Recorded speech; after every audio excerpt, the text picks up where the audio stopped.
Hello everyone. খুব একঘেয়েমি হয়ে গেছে। আরে আমি সংসারের কথা বলিনি, এই ডিমের ঝোল অমলেট এসব খেতে খেতে তাই আজ ভাবছি ডিমের একটু অন্য কিছু বানাই। আর চিকেন মাছ এসবও প্রায় দিন হচ্ছে, তাই ভাবলাম ডিম খাবো, তো ডিমটা একটু অন্যরকমভাবে খাবো। ঝোলও করবো না, অমলেটও করবো না। আর আমি ভেবেছিলাম যদি রান্নাটা বাই চান্স খারাপ হয় তাহলে শেয়ার করবো না, আর যদি বাই চান্স ভালো হয়ে যায় তাহলে তোমাদের সঙ্গে শেয়ার করবো, কারণ আমি তো ধরো রাঁধুনি নয়, বাড়িতে ওই শখে স্বাদে রান্না করতাম। তো চলো দেখো রান্নাটা কীভাবে করছি। আর হ্যাঁ, ভীষণ সহজ, জাস্ট কয়েক মিনিট। তো ফার্স্টে মিক্সার জারে একটু সর্ষে, একটু পোস্ত আর কাঁচা লঙ্কা ওটা মিক্সিতে মিক্স করে নিলাম। প্রথমে শুকনোভাবে, তারপর জল দিয়েছিলাম। আর ডিম সিদ্ধ করেছিলাম দুটো, আমরা দুজন। সেটার উপরে একটু নুন আর একটু গোলমরিচের গুঁড়ো ছড়িয়ে নিয়েছিলাম। এরপর তেলে গোটা গরম মশলা, পেঁয়াজ কুচি, তারপর আদা কুচি, রসুন একটা মানে গোটা, একটা নয় তিনটে ছিল, আর ঝালের জন্য কাঁচা লঙ্কা ভেজে নিলাম। আর সঙ্গে টমেটো দিলাম। সেগুলো কিন্তু লাল করে ভাজবে না, কারণ এটা সাদা হবে, লাল করে ভাজা যাবে না। আর এখানে আমার একটা ভুল হয়েছে জানো, তারপর আমি পেঁয়াজটাই জল দিয়ে সিদ্ধ করেছিলাম, কারণ খুব ভাজলে লাল হয়ে যাবে। আমার তার সঙ্গে ভাজা উচিত ছিল কয়েকটা কাজু বাদাম আর আমন্ড, ওগুলো আমি সাইডে ভেজে তখন আবার একসঙ্গে সিদ্ধ করলাম। পাশেই ছিল কিন্তু আমি ভুলে গেছিলাম, ফোন এসেছিলো একটা। তো এগুলোকে মানে সিদ্ধ করে গ্যাসের ফ্লেমটা বন্ধ করলাম। তারপর দেখলে ওই পোস্ত আর সর্ষের মিক্সারটা কত সুন্দর স্মুথ হয়েছে।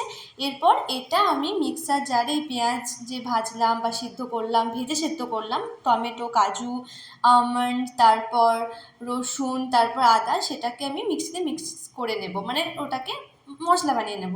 এইদিকে ডিমটা ভাজছি। আর ডিমটা ভেজে নেবে, খুব কড়া ভাজবে না, ডিমটা এমনি ভাজাও খেতে খুব সুন্দর লাগবে, কারণ গোলমরিচ আছে। আর এই যে মশলাটা কত সুন্দর হয়েছিল। এরপর মেন রান্না, একটু তেল দেবে, তেল বেশি লাগবে না। তার মধ্যে গোটা গরম মশলা দেবে, আমি তেজপাতাটা মিক্স করে ফেলেছি, আমার হাতের কাছে ছিল না। তারপর আমি হাতে আমার ক্যাপসিকাম ছিল বলে দিলাম, লাগবে না, তবে থাকলে দিও, বা লঙ্কা। আর এখানে পেঁয়াজ কুচি কিন্তু লাগবে না, কারণ এটাতে পেঁয়াজ আর লাগবে না, ওই তোমার মশলা বানাতে যা পেঁয়াজ লাগবে।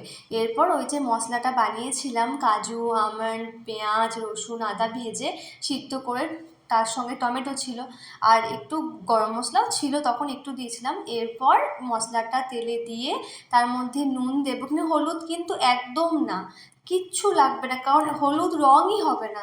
এরপর এই মশলাটা ভালো করে তেলের মধ্যে আমি মানে ভেজে নেব, বা যেটাকে তোমরা কষিয়ে নেয় বলে। এরপর সেই পোস্ত আর সর্ষে আর লঙ্কার মিক্সচারটা দিয়ে দিলাম, সেটাকেও ভালো করে কষিয়ে নেব। এরপর যখন তেল ছাড়বে তখন আমি 1 কাপ জল দিয়েছি, খুব জল দেবে না, এটা ঝোল নয়, এটা জাস্ট গালা গালা হবে। আর তারপর যখন একটু ফুটবে, যেমন পরিমাণ খাবে, মানে জল জলে এটা হয় না, এটা গালা গালাকেই ভালো লাগে। যখন একটু ফুটবে তখন তোমরা এই ডিমটা দিয়ে দেবে। আর ডিমটা কিন্তু এভাবে মানে ভাগ করেই দেবে, গোটা দেবে না, খেতে ভালো লাগবে না।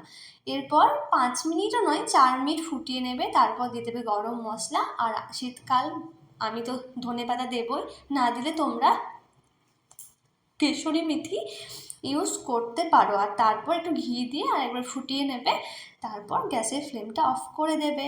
আর হ্যাঁ, এই ঘিটা দেওয়ার পরও কিন্তু একটুক্ষণ ফোটাতে হবে ঢাকা দিয়ে। হয়ে গেছে আমার ডিমের মহারানি, ট্রাই করো, খেতেও ভীষণ ভালো হয়েছে।